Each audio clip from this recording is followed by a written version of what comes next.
What is economics?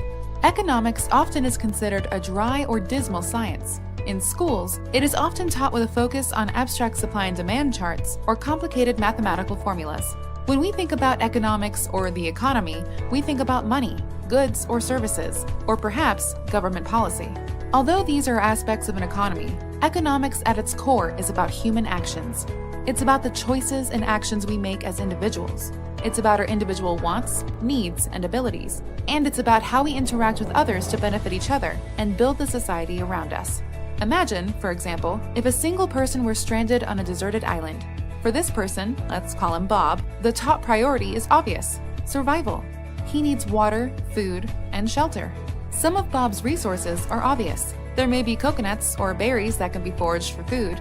Just as important, however, is his time. He must economize his time, dedicating it so as to best ensure his own survival.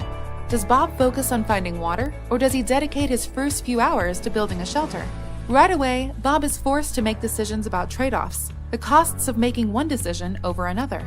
Bob may decide that he can survive 3 days without water, and so focuses instead on creating a shelter for the night. Another person in this situation may choose differently, but it is Bob's individual judgment that guides the choices he makes.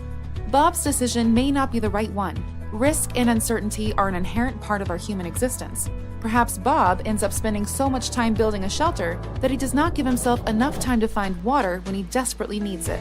Bob's decision affects the number of days he can survive on the island. In this case, his profit is measured in terms of the number of days he is able to live, having made this choice. A loss could be his death. Notice that Bob's economic decisions have nothing to do with money. They are simply the choices that he makes facing an uncertain future.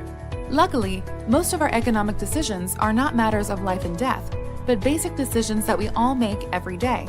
These decisions all have costs and benefits that must be weighed by the individual, and this is as true for every person anywhere in the world as it is for someone on a deserted island.